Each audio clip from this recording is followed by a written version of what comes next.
Sejam todos muito bem-vindos, queridos irmãos e irmãs em Cristo, e também os amigos que nos acompanham nessas transmissões pelo Instituto Vida para Todos. Hoje estamos no auditório da igreja em São Paulo, transmitindo a mensagem de número 20, dentro da conferência, ainda do escopo da Conferência Internacional, que foi realizado em fevereiro e março, cujo tema geral é Então Virá o Fim. E o título da mensagem 20 é As Bodas do Filho do Rei. A leitura da Bíblia, Mateus 22, versículos de 1 até 14. Queridos irmãos, estou muito alegre pela luz recebida do livro de Mateus. O livro de Mateus nos apresenta um rei que é o filho de Davi. Ele veio para assumir, para ser o rei do reino dos céus, para no fim tomar o reino que subsistirá para toda a eternidade. E ele foi apresentado já como nome Jesus, que em Mateus capítulo 1, versículo 21 já diz que ele lhe porás o nome de Jesus, porque ele salvará o seu povo dos pecados dele. Ele também ganhou o nome Emanuel, que significa Deus conosco. E a partir daí, ele foi apresentado por seu precursor João Batista, que pregava: arrependei-vos, porque está próximo o reino dos céus. E Jesus, depois de ter sido batizado, e ali o Espírito de Deus desceu sobre ele, desceu como pomba sobre ele e testemunhou com uma voz que saiu de um céu aberto, dizendo: esse é meu filho amado, em quem me comprazo. Aí Jesus passou então, depois de ter sido tentado pelo diabo, ele passou a pregar o evangelho do reino, porque Deus o enviou para estabelecer o reino de Deus aqui na terra, que foi usurpado pelo inimigo de Deus, Satanás. O diabo, ele tomou essa terra para si, e ele é o príncipe desse mundo, e o mundo todo jaz no maligno. E agora Jesus, como rei do reino dos céus, ele veio pregar o evangelho do reino para conseguir os cidadãos do reino dos céus, resgatando-os, do império das trevas, da opressão e do jugo, da escravidão, do pecado e de Satanás. E por fim, nós vimos essa dinâmica, foi até o capítulo 15. No meio disso, ele também chamou os seus 12 discípulos e enviou os 12 como 12 apóstolos para fazer o mesmo que ele fazia, que é pregar o evangelho do reino, curando toda doença e toda enfermidade. E ele se compadecia das multidões, porque eram como ovelhas sem pastor. As pessoas estavam aflitas, exaustas, debaixo desse jugo satânico. Hoje não é diferente. Hoje nós vivemos ainda, o mundo vive debaixo desse jugo, mas graças a Deus, o Senhor também nos envia para pregar o evangelho. Muito bem, aí quando chega no capítulo 16 do livro de Mateus, há uma mudança, porque havia necessidade de Cristo se apresentar. Aqui ele veio, o que ele veio fazer aqui na terra. Então Deus, o Pai, revelou a Pedro que ele era o Cristo, o Filho do Deus vivo. O Cristo significa ele era o ungido de Deus, o incumbido por Deus para fazer uma missão especial. E qual era a sua missão e como era feita essa missão? Ele era o Cristo, o Filho do Deus vivo. Ele era o ungido de Deus, irmãos, para gerar a igreja e para edificar a igreja. E o meio pelo qual ele fazia, sendo o Filho do Deus vivo, era por meio da vida divina. Ele não veio para fazer uma obra religiosa, ele não veio para fazer uma grande instituição, uma grande organização no meio dos homens, mas ele veio gerar por meio da vida de Deus, através da semente do reino, que em Mateus 13 foi mostrado, ele passou a semear. Portanto, queridos irmãos, a igreja não é uma entidade religiosa, uma organização humana, não. A igreja é uma questão de vida. Nosso Senhor Jesus, ele é o grão de trigo, está descrito em João 12, 24. Ele era o grão de trigo que caiu na terra e morreu. Porque se ele não morresse, ficaria ele só. Mas ele morreu e produziu muitos grãos, E hoje nós somos esses muitos frutos do nosso Senhor Jesus em vida. Ele produziu em vida. De um lado, ele é o Cristo, o meio pelo qual ele vai cumprir a sua comissão dada por Deus, era por meio da vida de Deus. Mas qual era a sua tarefa? Era a igreja. Por isso ele disse para Pedro: também eu te digo que tu és Pedro, edificarei a minha igreja, e as portas do Hades não prevalecerão contra ela. Isso quer dizer o quê?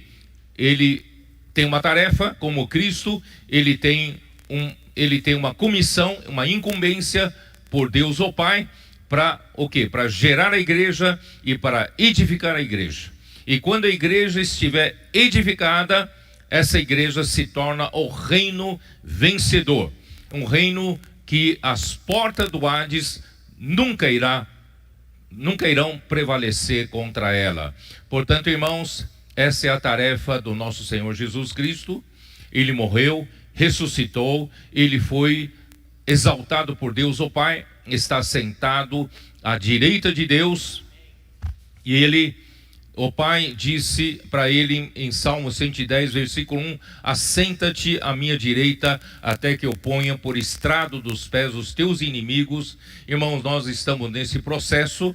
Hoje ele está à direita de Deus, mas ele rogou ao Pai, que enviou o Espírito de Deus, o Espírito Santo, para, juntamente com a igreja que ele gerou no dia do Pentecostes, para o processo, o trabalho de edificação da igreja e também para estabelecimento do reino dos céus aqui na terra. Por isso, a partir de Mateus 16, tudo começa a mudar.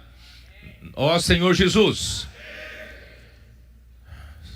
E Mateus 17 mostra que esse Jesus que veio aqui na terra como um cordeiro do mundo, porque João Batista, quando apresentou a Jesus para a multidão, dizendo: eis o Cordeiro de Deus que tira os pecados do mundo. E ele é também retratado no livro de Isaías como aquele cordeiro que vai para matadouro, calado, não reivindicando nada para si, e ele foi obediente à vontade de Deus nas mãos dos seus tosqueadores. Por isso, irmãos, ele veio como um Cordeiro de Deus e morreu pelos nossos pecados. Mas a sua segunda vinda já não será mais essa vinda como um Cordeiro manso e humilde. A sua segunda vinda, ele virá em glória, ele virá em poder, ele virá como o Rei da Glória para assumir o governo aqui na terra. Por isso, irmãos, em capítulo 17 de Mateus, foi necessário Jesus levar os seus três principais apóstolos, que eram Pedro, Tiago e João, para um alto monte, e nesse monte Jesus se transfigurou. Ele, o seu rosto passou a ser brilhante como o sol, né? As suas vestes ficaram brancas, e Pedro na sua segunda epístola, apóstolo Pedro na sua segunda epístola, capítulo 1, ele mostra o cenário que ele viu. Ele falou assim, ele viu o poder e a vinda de nosso Senhor Jesus Cristo, né? Que da glória excelsa saiu uma voz que dizia: este é o meu filho amado, em quem me comprazo. Portanto, irmãos, se nós queremos, para os principais líderes que está cooperando com o Espírito Santo a fazer a obra de Deus, a vontade de Deus aqui na terra, que é resgatar as pessoas que estão sendo castigadas, né, pelo império das trevas, estão aflitas, estão cansadas, estão esgotadas, estão doentes, estão enfermas. Irmãos, nós precisamos ir às ruas, pregar o evangelho do reino, e trazer essas pessoas para serem curadas na igreja. A igreja é aquela hospedaria que cura as pessoas, e não só isso, nós trazemos também essas pessoas resgatadas das ruas como materiais de edificação da igreja. A igreja precisa ser edificada. Então, graças a Deus, é isso que nós estamos fazendo hoje, e o Senhor precisa de trabalhadores. E assim vou pular para Mateus 20. Mateus 20 é outro ponto de extrema importância, outro ponto de inflexão, né? E logo na primeira parábola dos trabalhadores na vinha, ali mostra que o reino dos céus é semelhante a um dono de casa que saiu de madrugada para assalariar trabalhadores para sua vinha. Aqui mostra, irmãos, pelo contexto, né, dessa parábola, se refere aos trabalhadores da era da igreja. Aqui já não engloba mais da era do Velho Testamento, aqui da era da igreja. Irmãos, ele compara a igreja que ele precisa edificar. Ele é o Cristo, foi ungido por Deus para edificar a igreja. Ele a compara como uma vinha.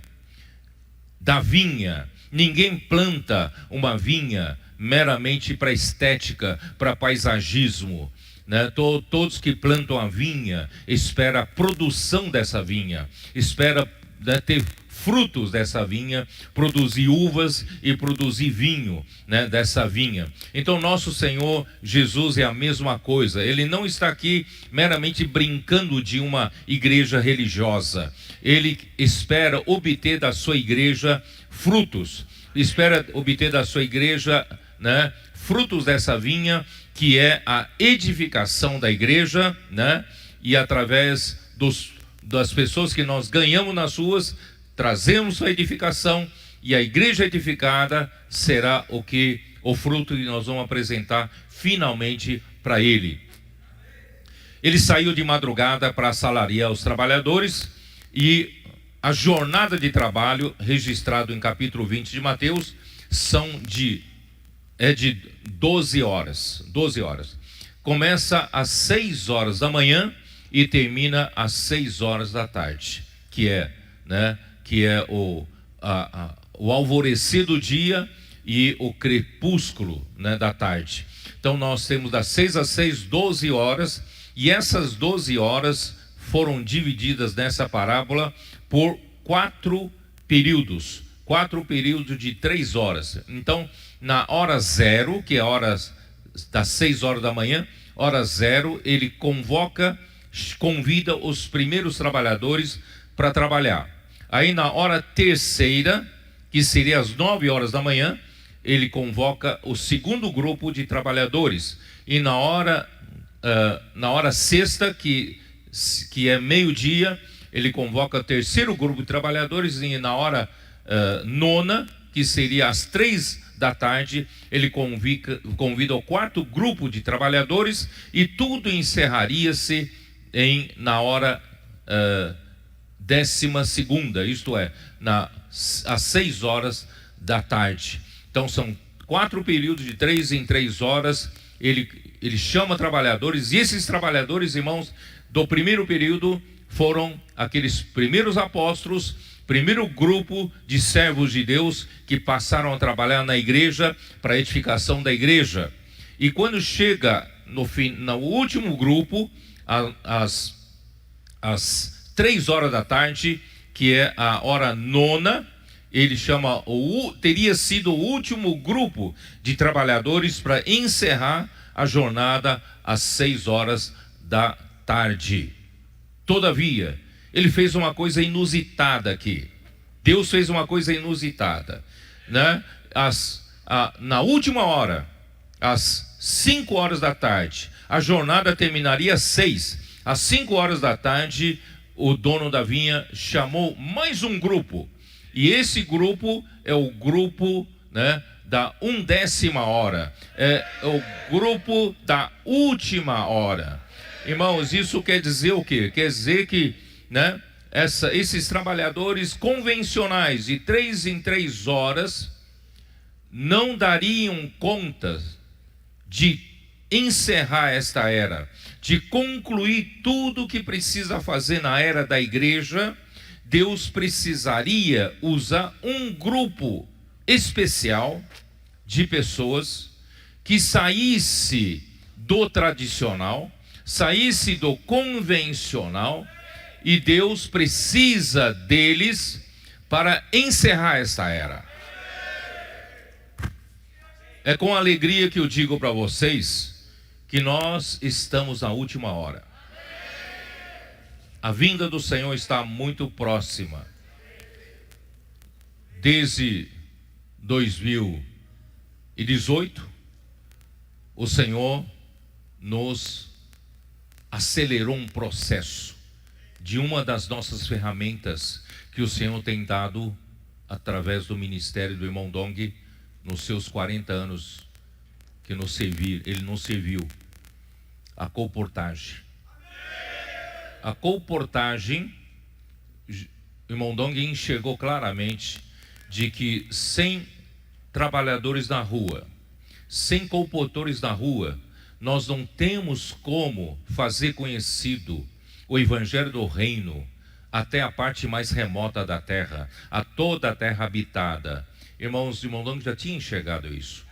Aí, a região de Belo Horizonte, irmão, né, Reinaldo Rodrigues, o irmão já falecido, dormiu no Senhor, ele começou a praticar a colportagem em primeiro lugar. E depois, no ano de 1990, o irmão Ami, que morava em Colina, interior de São Paulo, teve um chamamento de Deus e resolveu que ele também queria seguir, tornar possível, né, esse encargo que o Espírito deu para o irmão Dong para praticar a colportagem lá na região de Foz do Iguaçu.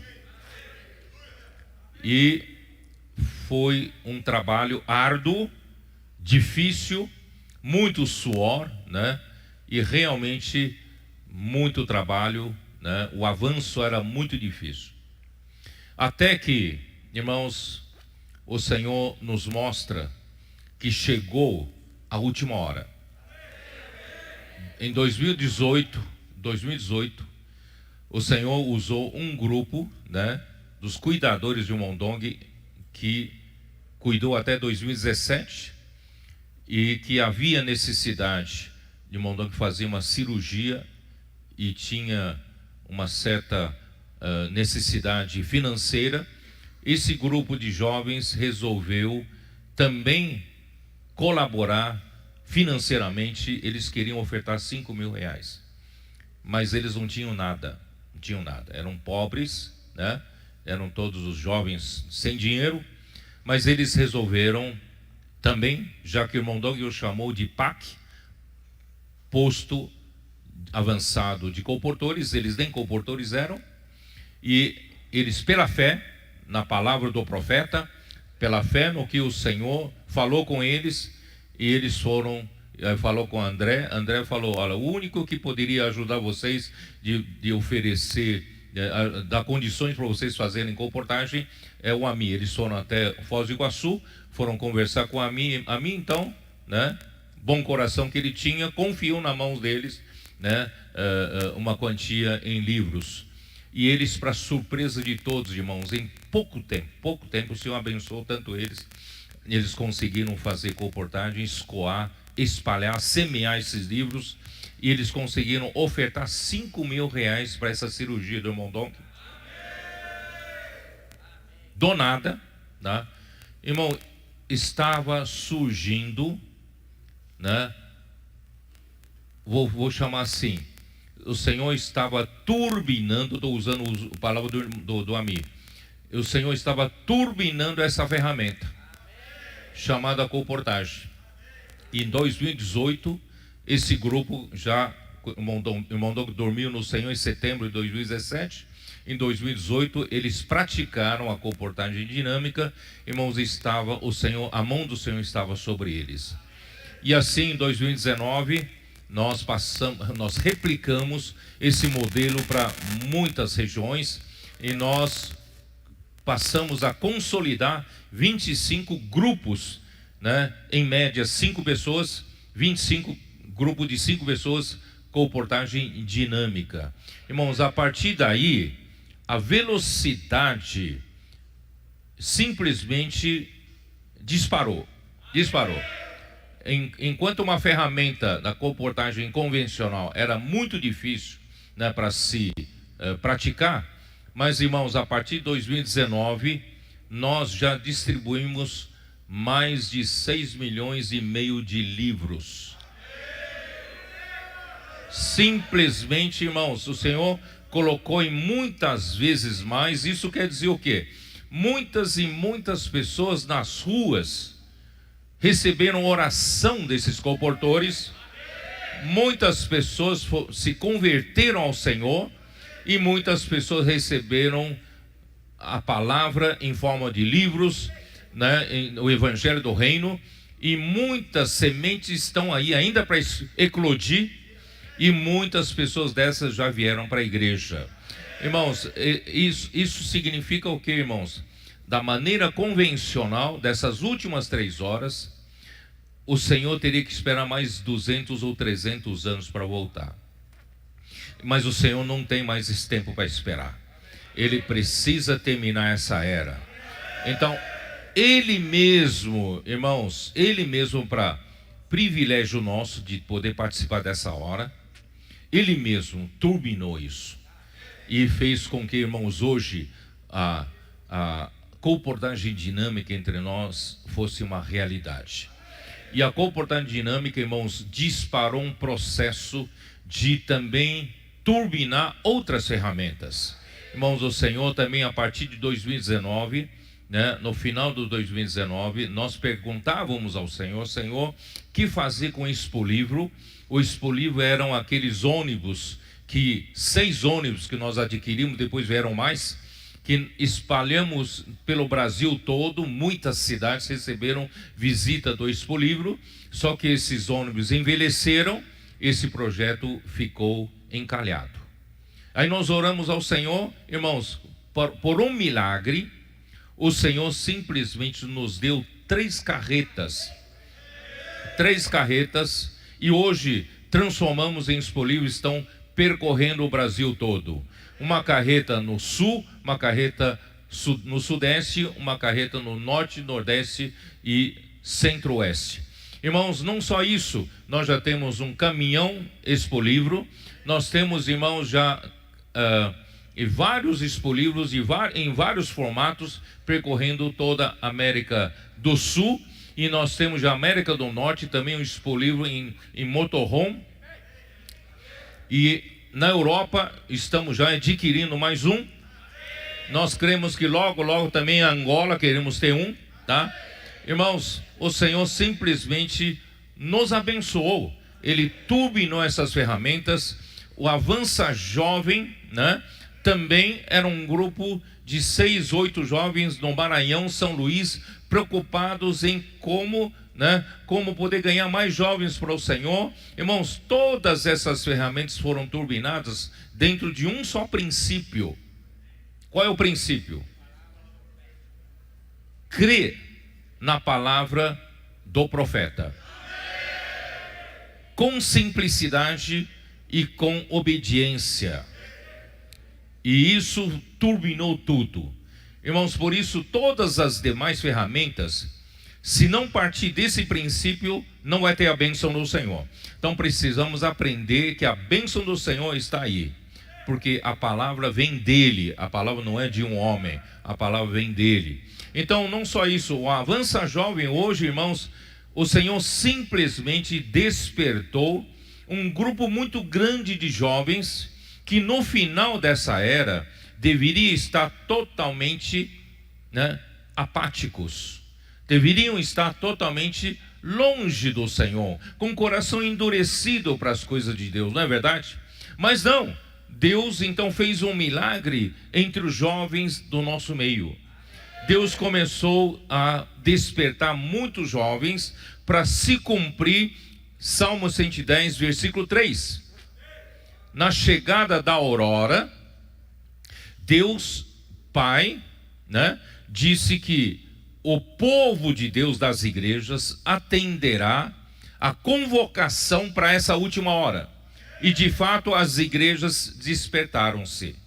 E não só isso, como gotas do orvalho, Salmo 110, 3, como gotas do orvalho, o Senhor fará o quê?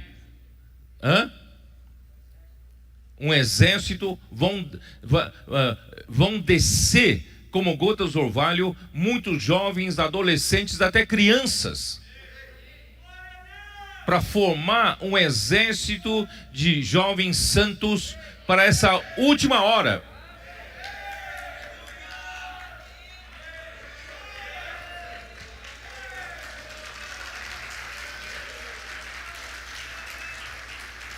Uma criança, recentemente nós recebemos um testemunho de uma criança de 10 anos. Algum tempo atrás, um comportor orou por ele, ele adquiriu livros. Pasmem, um menino de 10 anos passou a ler que nem um adulto a nossa literatura para adultos. Ele ficou tão impressionado que foi contactado pela segunda vez agora recentemente. Ele ficou tão impressionado e ele abraçou os livros, falou: esses livros eu quero.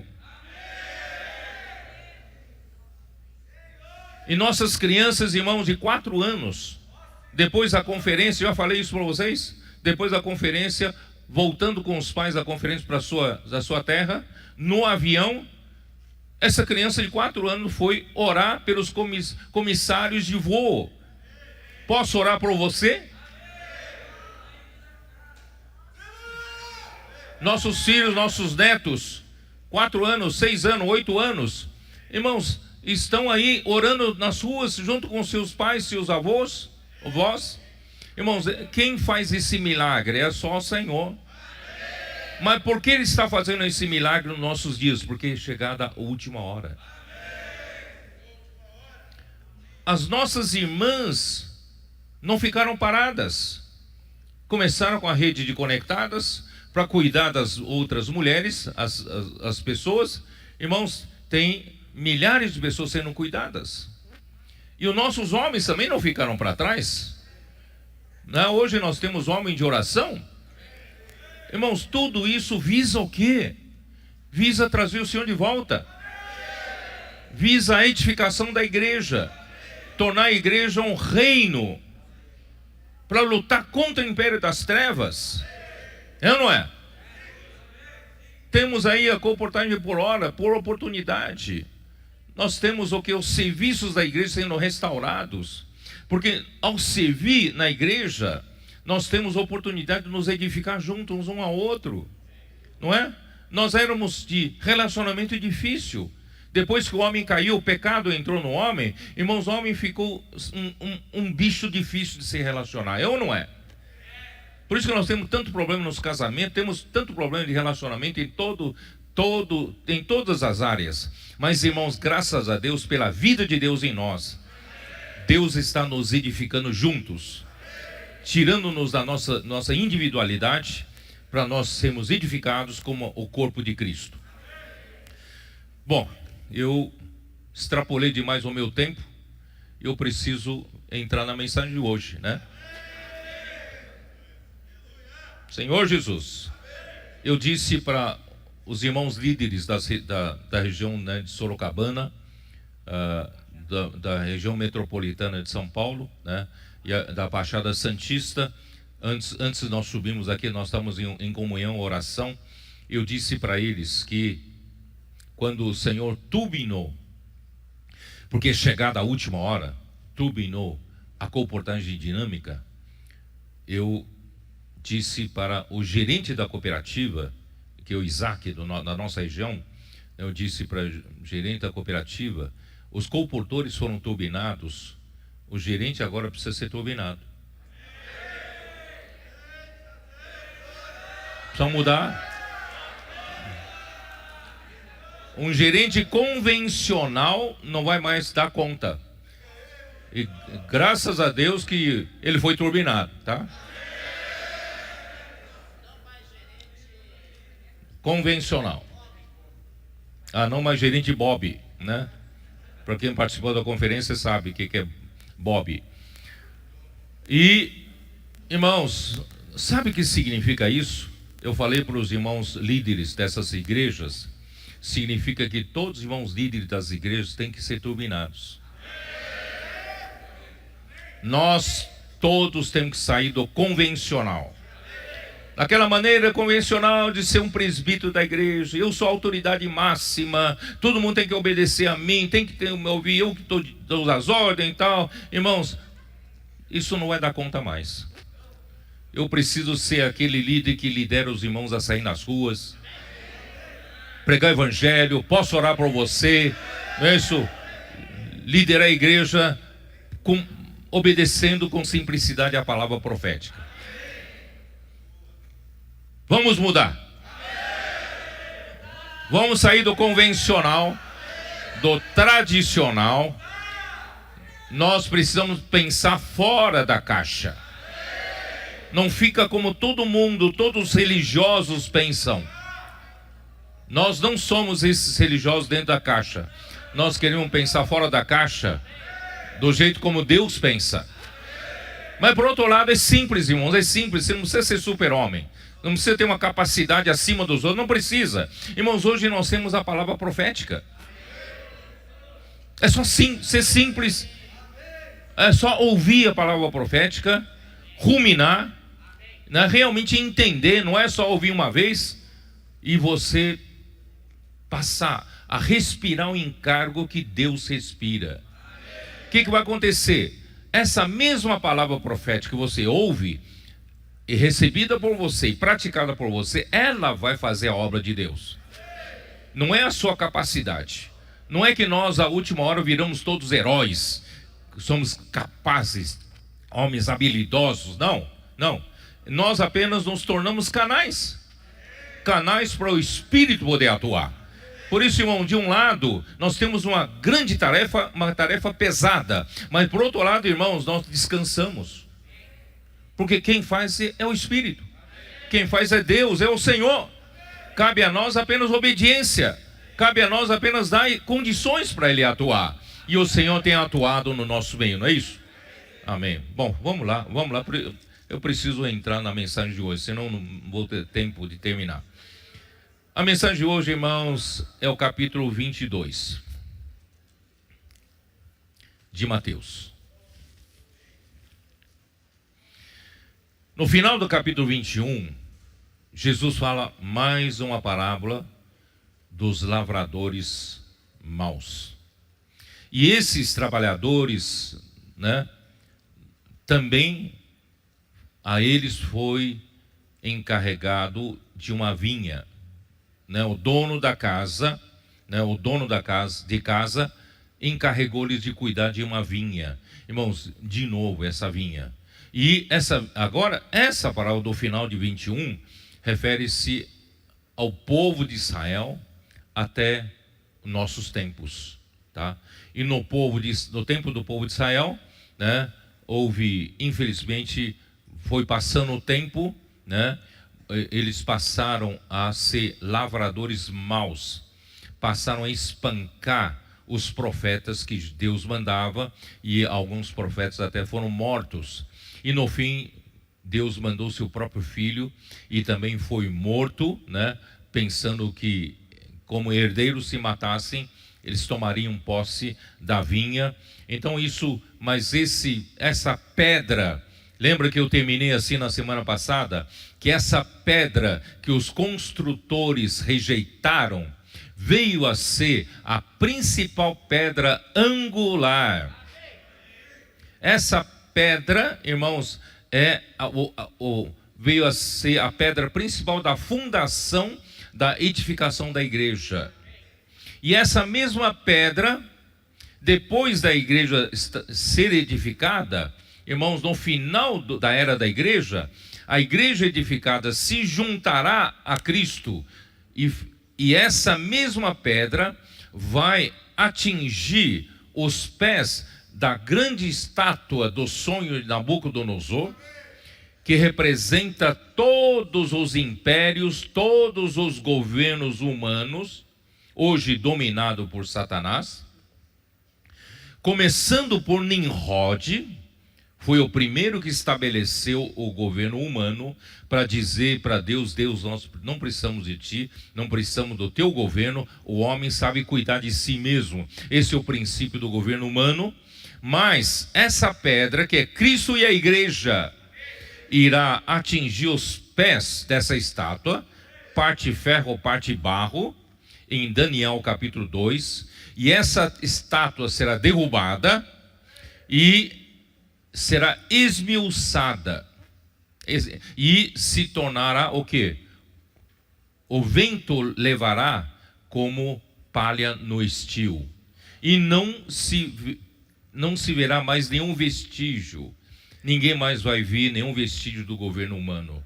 Hoje nós temos aqui, né, uma potência, Estados Unidos uma potência militar, Rússia é uma potência militar. Nós estamos vendo a guerra na Ucrânia, né, como é que cada um tem mísseis, né, com suas ogivas nucleares, de meter medo no homem.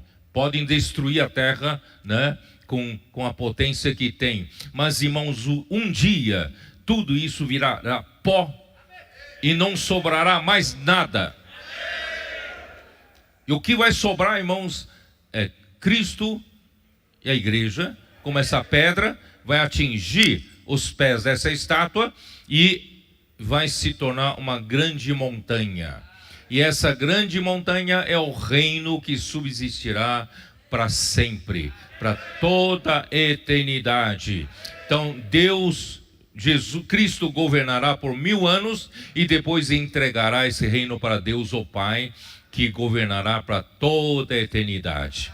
Irmãos, é isso que está aí. Então, no capítulo 22, Jesus então passa a falar de uma outra parábola, mas preste atenção, na parábola dos lavradores, ele só falou atentar noutra parábola, mas no capítulo 22, versículo 1, ele já fala de novo, entrou Jesus a falar por parábolas, dizendo-lhes: o reino dos céus é semelhante a um rei que celebrou as bodas e seu filho. Toda vez que se refere ao reino dos céus, irmão, já se refere na era da igreja. Já entrou na era da igreja. Então, né? O reino dos céus é semelhante a um rei que celebrou as bodas de seu filho. Irmãos, eu quero dizer para vocês, para Deus, eu não sei qual é a festa mais importante da sua vida, humanamente falando. Talvez seja, você sonha em casar sua filha, né? Uma festa, né, de grande esplendor. Não sei qual é o que está no seu coração, qual é a sua festa, a festa da sua vida, ou do seu próprio casamento, não sei. Mas, irmãos, Deus, no seu coração, a maior festa desse universo é a festa do casamento de seu filho. Você sabia disso? Deus sonha por esse dia. Deus sonha pelas bodas do seu filho. Ele é o rei do universo, mas ele quer celebrar as bodas do seu filho. Aí, versículo 3: então enviou a seus servos a chamar os convidados para as bodas, mas estes não quiseram vir. Irmão, quem são esses servos que ele chamou os convidados para as bodas?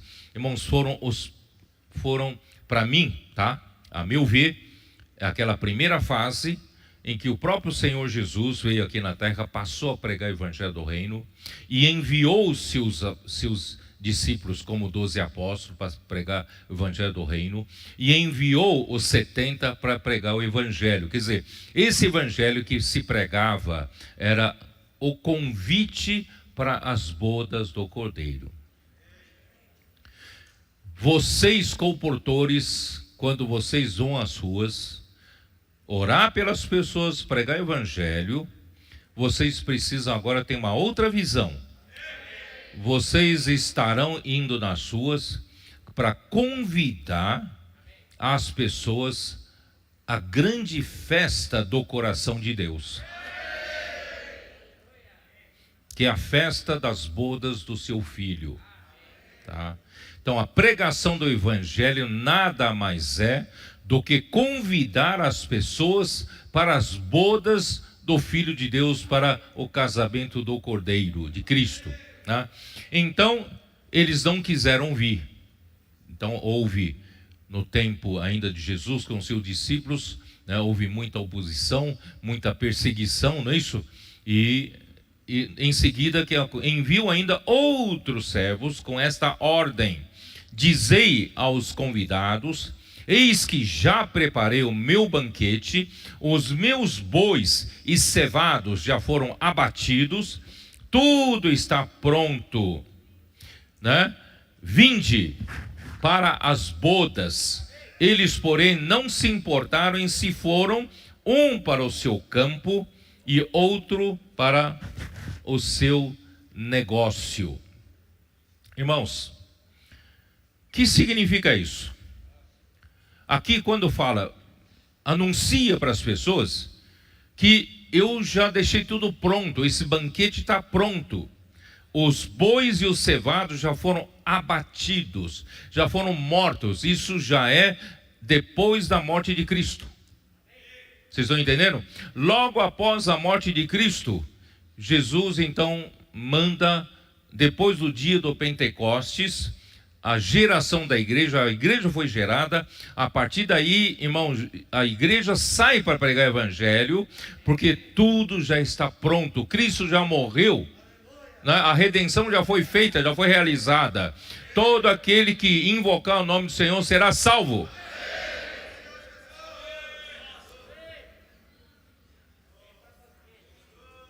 Banquete.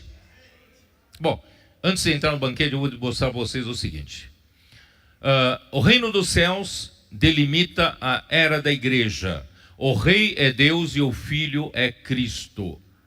As bodas de seu filho indica que, essa expressão indica que o desejo de Deus sempre foi de obter uma esposa para o seu filho. Vocês entenderam? Deus sempre teve esse desejo de obter uma esposa para o seu filho.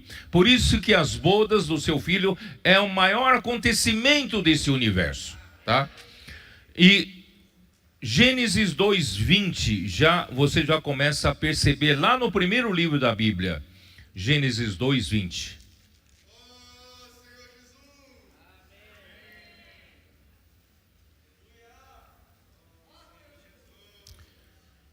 Na verdade, versículo 18: disse mais o Senhor Deus: não é bom que o homem esteja só.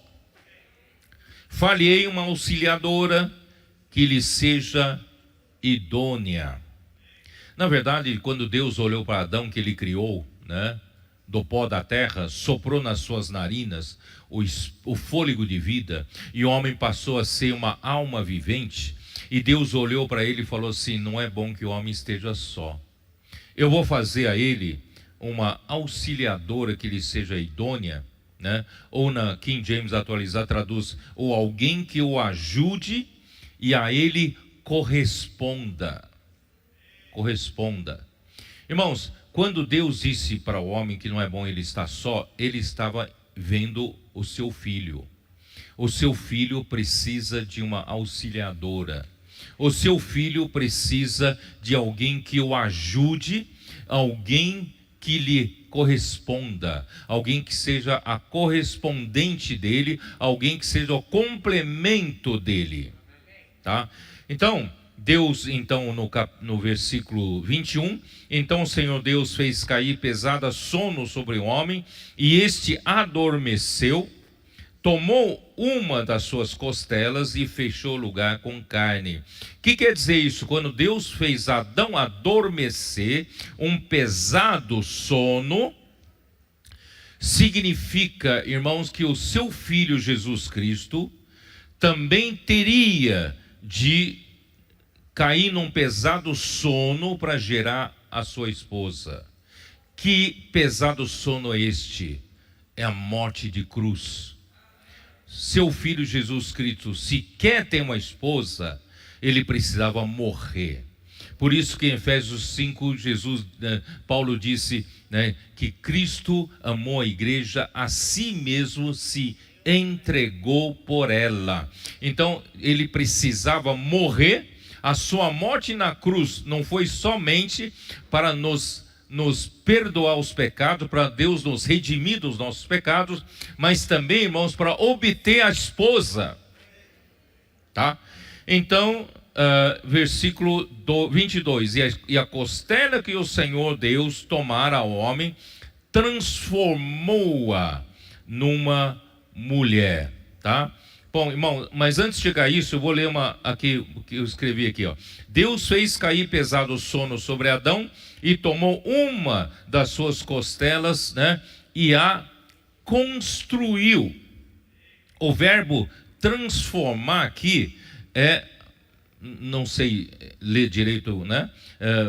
Hebraico, baná, deve ser baná, né? É verbo construir.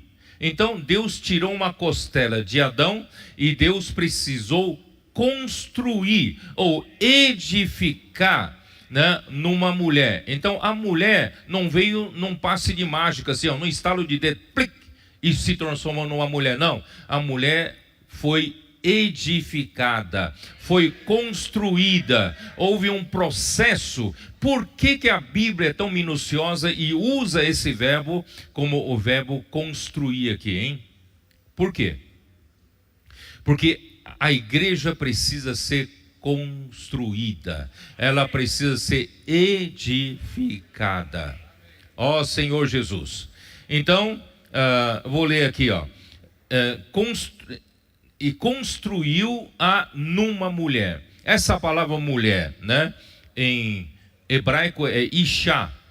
Isha. Isha, irmãos, significa a fêmea do gênero humano. Fêmea, gênero humano.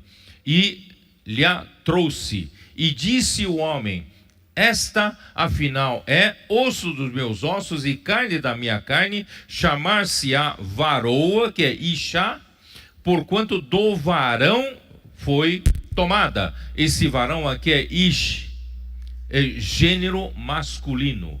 Portanto, irmãos, se alguém disser que o homem nasce sem gênero, não é nem masculino nem feminino, para depois escolher, é mentira total, tá? Aqui está Deus, né? Deus criou, Deus transformou, Deus edificou numa mulher a partir da costela de Adão. E essa mulher foi tirado do homem, do Ish, e se tornou Isha, tá? Então, irmãos, nós, né, aqui diz assim, vamos lá para Efésios 5, já que eu mencionei Efésios 5, versículo 25, que diz o quê?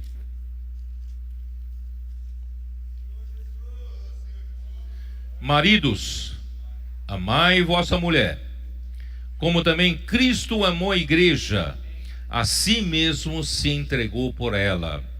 Ele precisava se entregar, precisava morrer, né?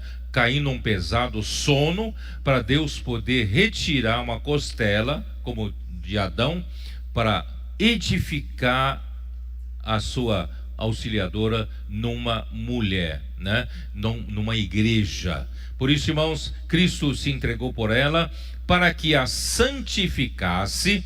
Irmãos, há um processo ainda. Por isso, irmãos, quando eu falo que quando nós saímos para pregar o evangelho, agora eu falo para todos, não somente os colportores. Todos nós podemos, no nosso dia a dia, na padaria para comprar pão, para abastecer o carro, nas lojas para comprar alguma coisa, nas ruas, no transporte público, nós podemos dizer para as pessoas: posso orar por você? Né? E ao pregar o evangelho, começando por uma oração, você vai atingir a necessidade daquela pessoa. Aquela pessoa que estiver pronta para receber a palavra, vai receber a palavra do Senhor vinda por você. E o que vai acontecer? Que na pregação do evangelho, na verdade, você estará convidando as pessoas para as bodas do rei, do filho do rei. Isto é, você está convidando a pessoa para o evento mais importante para Deus. Só que, irmãos, tem uma coisa: essa mulher, essa igreja, precisa passar por um longo processo de edificação. O que nós estamos fazendo hoje aqui? De um lado, ganhando mais material de construção, certo? Nas ruas, pregando o evangelho. Mas por outro lado, nós estamos aqui fazendo a edificação. Cristo não pode casar com uma esposa não pronta. Não pode casar uma criança não crescida, não madura. Não pode casar com uma mulher não adornada, não preparada. Não é isso? Então, aqui diz, para que a santificasse. Então a igreja precisa passar por um processo de santificação, porque nós ainda somos homens muito naturais, temos elementos naturais ainda em nós, a nossa mente ainda, né, cogita das coisas dos homens e não das coisas de Deus. Então estamos, graças a Deus, na igreja estamos passando pela lavagem de água pela palavra, e a palavra está mudando a nossa natureza pecaminosa em natureza santa de Deus, né? Por isso ele diz assim: tendo-a purificado por meio da lavagem de água pela palavra, né? Por isso como é importante a palavra faz tudo, irmãos. A palavra faz o seu trabalho, e tudo isso, irmão, vai fazer com que a igreja seja pronta, preparada, santificada, para apresentar a si mesmo uma igreja gloriosa, sem mácula e nem ruga, nem coisa semelhante, mas santa e sem defeito, né? Mas esse é um mistério. Versículo 31: eis porque deixará o homem seu pai e a sua mãe, e se unirá à sua mulher, e tornarão os dois uma só carne. O casamento, irmãos, na verdade mostra para Deus a importância do casamento do seu filho com a igreja. Vocês entenderam? Aí Paulo fala assim: grande esse mistério, mas eu me refiro a Cristo e à igreja. Não obstante vós, cada um de per si, também ame a sua própria esposa como a si mesma, e a esposa respeite ao seu marido, tá? Então, irmãos, nós estamos nesse processo de preparação, né, que Deus está fazendo, né, com a igreja. Gênesis 24, eu já li algumas vezes para vocês, eu faço questão de mencionar alguma coisa. Vocês sabem que Abraão, ele em figura, né, ele prefigura o Deus Pai, e Isaque prefigura o Filho, e o Espírito é prefigurado pelo servo mais velho da casa. Então está aqui, ó, Gênesis 24, versículo 1 diz assim: era Abraão já idoso, bem avançado em anos, e o Senhor em tudo havia abençoado. Disse Abraão, seu mais antigo servo da casa, que governava tudo o que possuía, né? Aí no versículo 3 diz assim: para que eu te faça jurar, né? Jurar pelo Senhor, Deus do céu e da terra, que não tomarás esposa para meu filho das filhas dos cananeus, entre os quais eu habito, né? Mas irás à minha parentela, e daí tomarás esposa para Isaque, meu filho. É a mesma coisa, né? O Adão, Deus fez passar todos os animais que ele criara diante de Adão, para ele dar nome. Ele deu um nome um por um dos animais, mas é interessante, no final ele fala, ele não achou dentre os animais ninguém que pudesse ser a sua auxiliadora, que lhe fosse idônea, que lhe encaixasse, né? Que pudesse corresponder a ele. Nada correspondia a ele. Irmãos, essas mulheres cananeias não podiam corresponder a Isaac. Vocês entenderam? Então, irmãos, graças a Deus, que Deus, né, fez o servo mais antigo da casa sair ali onde Abraão estava, ir até a sua terra natal para buscar uma esposa, que é a Rebeca. E essa Rebeca, irmãos, é a igreja. Foi preparado para isso, tá? Então vamos lá para Apocalipse 19, que nós lemos hoje de manhã, né? Apocalipse 19, versículos 7 a 9. Aqui, irmão, já é lá no final, né? Depois da vinda secreta do Senhor, arrebatado os vencedores, tá? E esses vencedores, irmãos, serão celebradas as bodas do Cordeiro.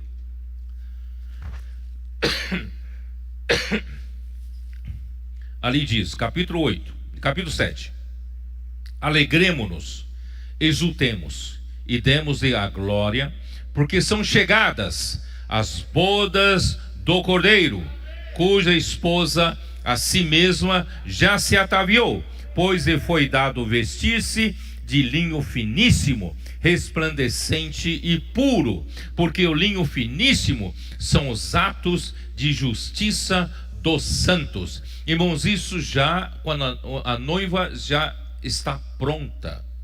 Portanto, irmãos, hoje nós estamos passando por um processo de preparação dessa noiva.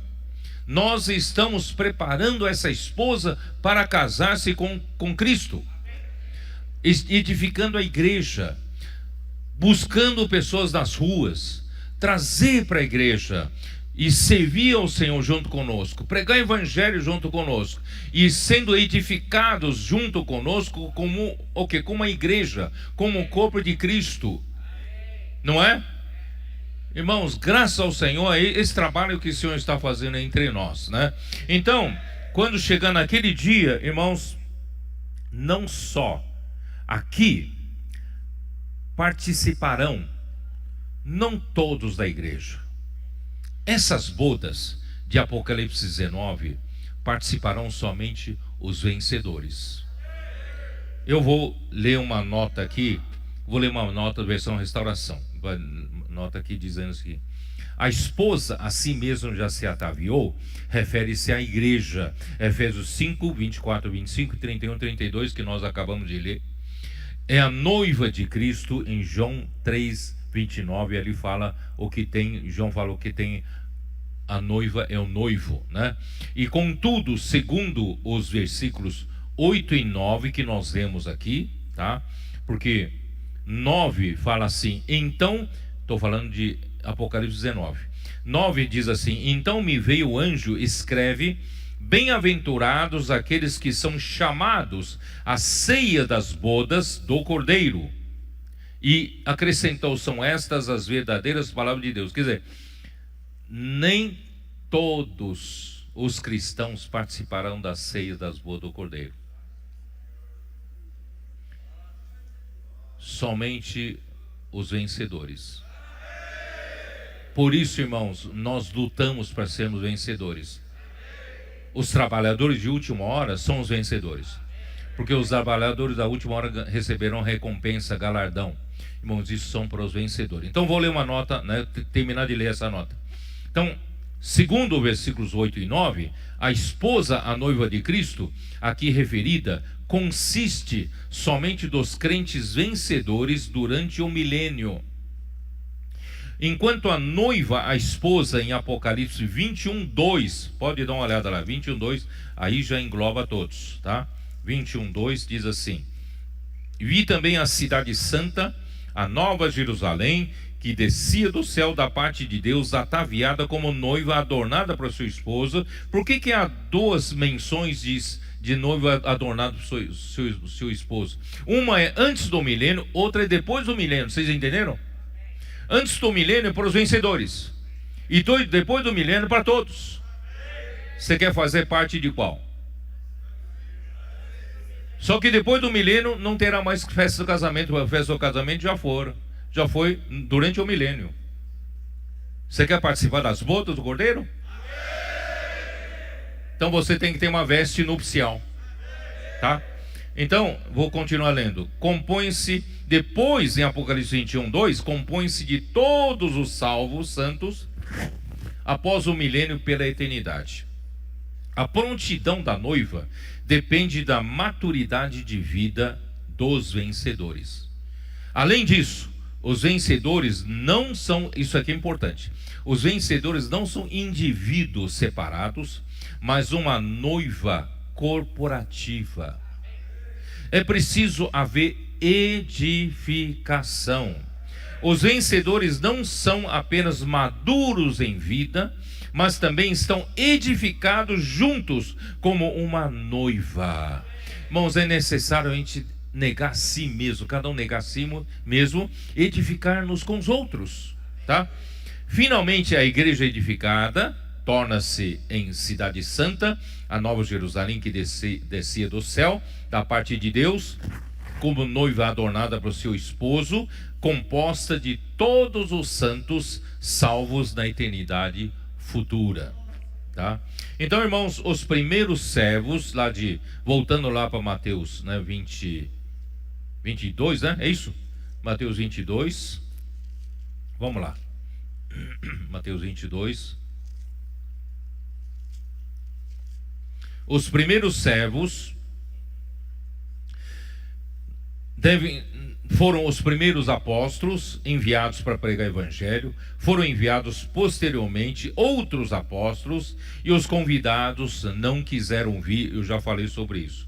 Então a pregação do evangelho é, na verdade, um doce convite do Rei do Universo ao homem para participar do seu banquete de núpcias, tá? Banquete, agora eu vou explicar banquete. Banquete, né? Ariston ou Ariston, não sei. Irmãos, na verdade, esse banquete, quando é que você prepara um banquete para convidar os convidados para uma grande festa dos seus sonhos?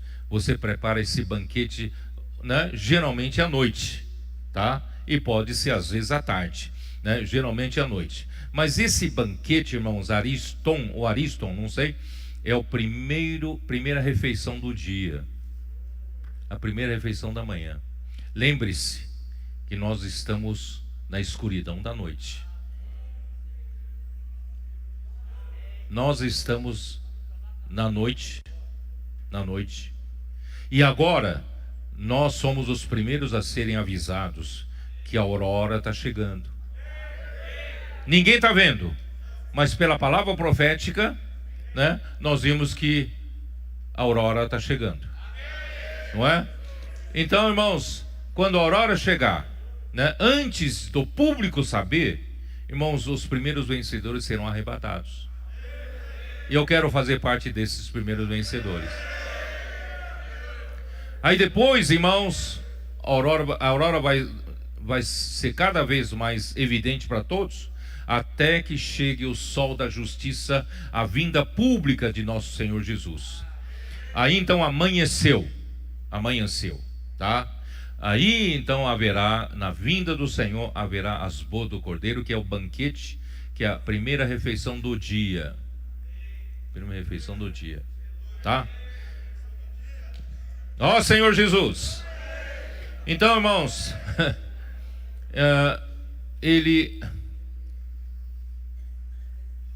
os convidados não deram atenção ao convite dos servos. Um foi para o seu campo, outro foi para o seu negócio. Quer dizer, todos os homens desse mundo estão ocupados com seus próprios compromissos, né? Não tem tempo para a coisa mais importante desse universo, né? O rei está convidando, mas ele não tem tempo. Aconteceu também nos dias de Ló o quê? Lucas 17, vocês se lembram daquilo que nós lemos? Lucas 17, faço questão de ler. Lucas 17, versículo 28. O mesmo aconteceu nos dias de Ló.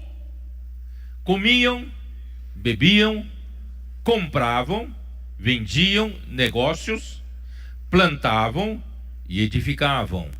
Mas no dia em que Ló saiu de Sodoma, choveu do céu fogo e enxofre e destruiu a todos. Irmãos, as pessoas amam tanto essas coisas desse mundo que um dia vai ser tudo destruído. E não atendem ao convite do rei para as bodas do seu filho. Irmãos, quando pregamos o evangelho, temos que ter esse desespero, abrir os olhos das pessoas. Você tem que ver o que é mais importante. O que é mais importante é o convite do rei, né, para as bodas do seu filho. Então eles maltrataram os servos e os mataram, versículo 6.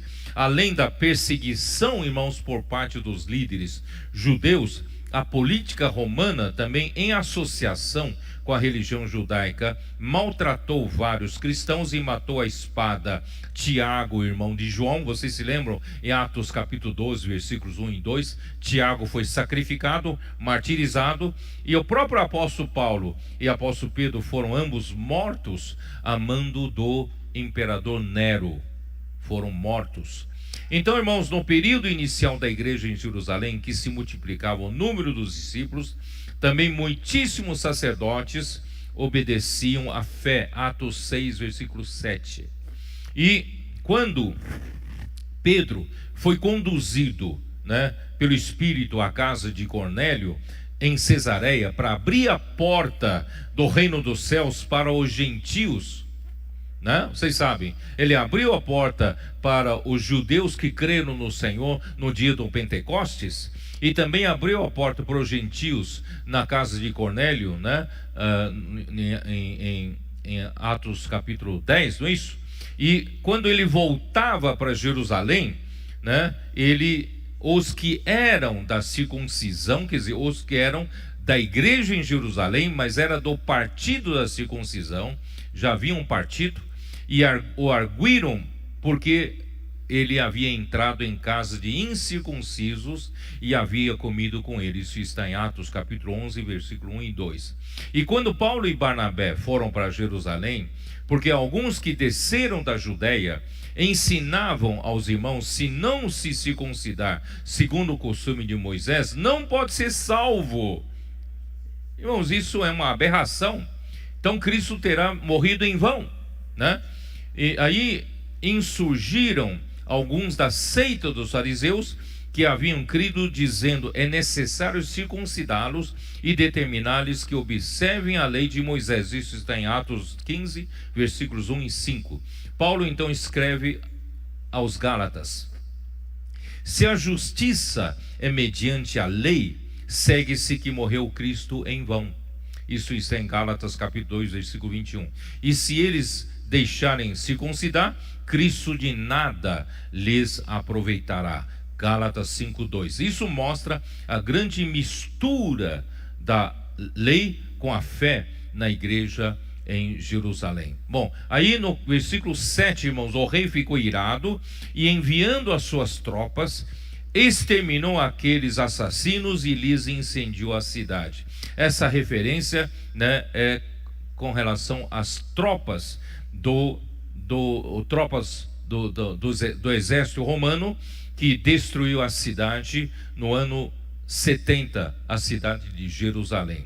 Então, versículo 8 diz assim: então disse aos seus servos: está pronta a festa, mas os convidados não eram dignos. E depois para as encruzilhadas dos caminhos, e convidai para as bodas a quantos encontrardes. Irmãos, já que os convidados dignos não eram dignos, então vamos para as encruzilhadas, vamos para os becos, vamos para as cidades, vamos para as esquinas, vamos procurar as pessoas nas ruas.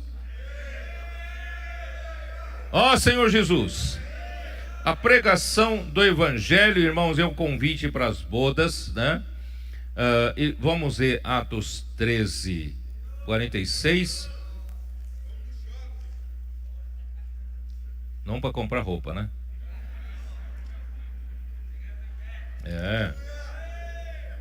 Mas também pode comprar roupa, né? Atos 13, 46. Então Paulo e Barnabé, falando ousadamente, disseram: cumpria que a vós outros em primeiro lugar fosse pregada a palavra de Deus, mas posto que a rejeitais e a vós mesmos vos julgais indignos da vida eterna, eis aí que nos volveremos para os gentios. Quer dizer, eles pregaram para os judeus, que rejeitaram, tá? E também em Romanos 11, 11, Paulo também escreve 11, 11. Pergunto, pois, porventura tropeçaram para que caíssem? De modo nenhum, mas pela sua transgressão veio a salvação aos gentios para pô-los em ciúmes, né? Então os judeus tropeçaram, né? Mas veio a salvação para os gentios. Mas, irmãos, pode ter certeza, Deus ama esse povo, o povo de Israel. Deus ainda vai salvar esse povo, né? Com o seu grande poder. Os remanescentes, né, de Israel serão salvos. Eles vão reconhecer, né, a Jesus um dia. Senhor Jesus. Muito bem. Então o rei então ficou irado, né? Onde estou?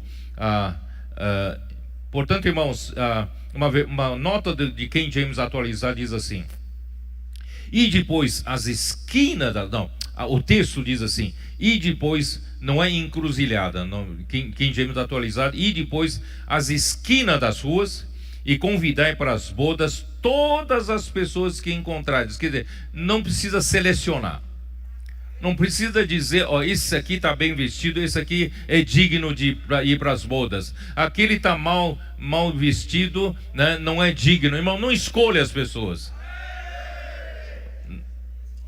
Essa tem sido a atuação dos comportores, não é isso? E também de todos os irmãos hoje, todos estão participando da pregação do Evangelho. Então eles saindo, versículo 10, né? Voltando lá para Mateus 20, 22, né? Eles saindo, vou ler, acho que na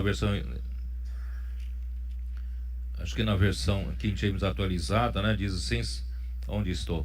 Saindo pelas estradas, os servos reuniram todos os que encontraram, maus e bons, e a sala do banquete ficou repleta de convidados. Aleluia! Esse é o nosso objetivo. Sabe, eu queria comentar um pouquinho sobre maus e bons.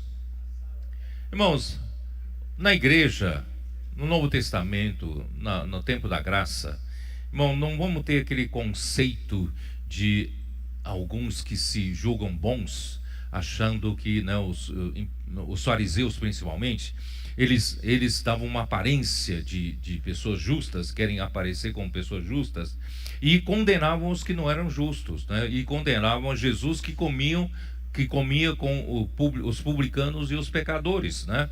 E, irmãos, e no fim, vocês vão ver na próxima mensagem, Mateus 23, o Senhor mostrando a realidade desses fariseus. Eram hipócritas, né? Portanto, irmãos, na igreja não tenhamos um conceito de que só merece estar na vida da igreja, só merece estar nas bodas do Cordeiro pessoas boas. Esse conceito, irmãos, não está certo no nosso tempo.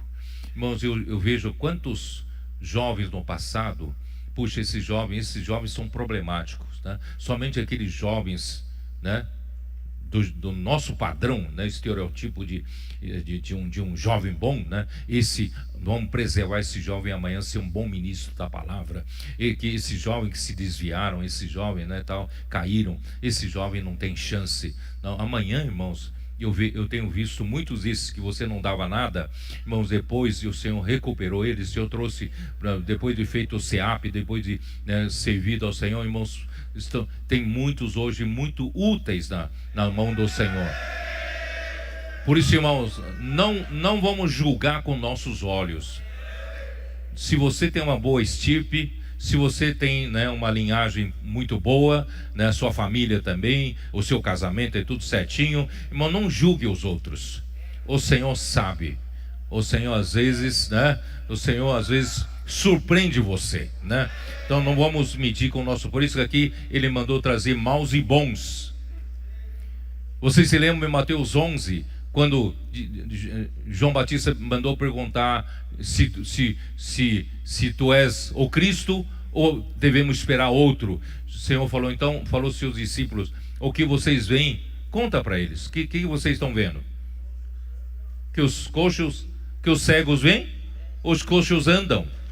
Quer dizer, o Senhor veio aqui para salvar os cegos, para curar os cegos, para curar os coxos, né? Então, irmãos, e também em 9, 10 e 11, né, quando os fariseus acusaram Jesus de comer com os publicanos e pecadores, Jesus disse: os sãos não precisam de médico. Quem que se considera justo, quem se considera muito bom, não precisa ser salvo por mim, né? Mas os doentes precisam de médico. Eu vim para salvar os doentes, os enfermos, né? Então, irmãos, não tenha o seu conceito de que é bom ou que é mal, tá? Deus mandou chamar bons e maus. Mas tem um problema.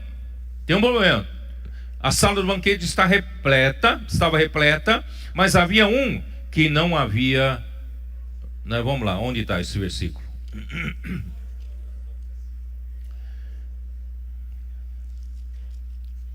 Onde está?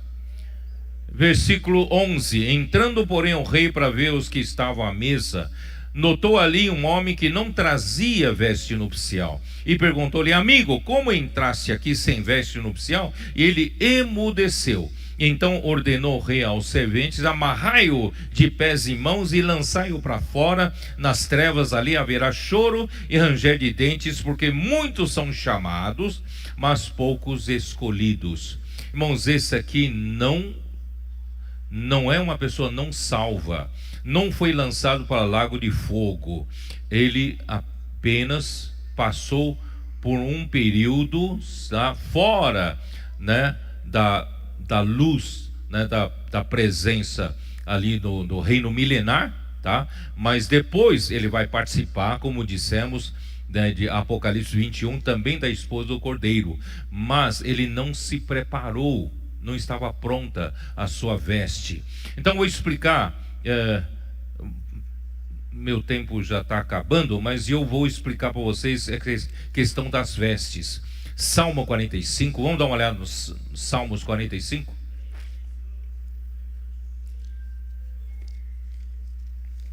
Salmos 45, versículo 13: toda a formosura e a filha do rei no interior do palácio, a sua vestidura é recamada de ouro. Essa filha do rei, no passado eu não entendia. Filha do rei, pensei, é a filha do rei, então é uma princesa. Não é. A filha do rei aqui é a mulher que o rei escolheu, né, para ser a sua esposa. Isso é a filha do rei, tá? Então, irmãos, nós todos estávamos o quê? No mundo. E um dia o rei nos escolheu. O rei nos escolheu e nos tirou da rua e nos colocou no seu palácio. O seu palácio hoje é a igreja. Deus trouxe você da rua para a igreja. E quando você veio para a casa de Deus, você estava no mundo, você veio para a casa de Deus, você precisava trocar de veste. a primeira veste precisa ser trocada. Que veste é essa? 1 Coríntios capítulo 1, versículo 30, diz o que lá? 1 Coríntios 1, 30. Que diz? Mas vós sois dele, em Cristo Jesus, o qual se vos tornou da parte de Deus sabedoria e justiça e santificação e redenção. Cristo se tornou a nossa justiça, a nossa veste de justiça. Quando Adão e Eva pecaram, Deus mandou matar um animal e lhes vestiu com uma vestimenta de pele. Irmãos, entenderam? Então, nós em nós mesmos não temos a justiça para comparecer diante de Deus. Mas Deus imolou Cristo e usou da sua pele imolada, animal imolado, e nos vestiu de justiça. Então, nós todos estamos aqui na presença de Deus, nessa reunião, irmão, vestido da justiça que Cristo nos deu. Senão nenhum de nós seria digno de estar na presença do Rei, não é? Graças a Deus que nós temos essa primeira veste recamada de ouro. Recamada de ouro significa de natureza divina. Hoje somos filhos de Deus, temos a natureza divina, mas não temos a nossa própria justiça. Então nós passamos a viver no palácio. Aí tem um processo de tem um processo de embelezamento, tá? E nós precisamos passar por um processo de preparação. Então, uma mulher escolhida pelo rei está na rua, é trazido para o palácio, não se casa com o rei imediatamente. Porque naquele tempo não tinha esse negócio de fazer exame físico, exame não sei o que, exame daqui, né? Exame de raio-x, tomografia, né? E exame de sangue para ver se essa mulher realmente é sã. Essa mulher é saudável, se essa mulher está pronta para... Não. Então passava por um período de embelezamento. Vocês se lembram da história da rainha Esther? Vocês se lembram? Foi trazida para o palácio, passou por um processo de embelezamento. E nós estamos passando por esse processo de embelezamento. Estamos passando por esse processo de santificação. Deus, através da lavagem de água pela palavra profética, Deus está nos limpando das nossas impurezas. Não podemos casar com Cristo com impurezas. Tem que tirar de nós toda a mácula, toda a ruga, toda coisa defeituosa, impurezas. Irmãos, graças a Deus nós estamos passando por esse processo na igreja. Aí então, Salmo 45, versículo 14 diz assim: em roupagens bordadas conduzem-na perante o rei. Agora chegou a hora de conduzir essa mulher preparada, a esposa já ataviada, né? A igreja gloriosa está pronta para ser apresentada ao seu esposo, tá? Agora, essa mulher agora tem uma roupagem bordada. Por que bordada agora? Porque agora, conforme a palavra vem santificando você, exige-se também que você viva aquilo que você ouve da palavra. A palavra que você recebe na igreja, ela não pode ser meramente uma teoria. Você precisa viver a realidade.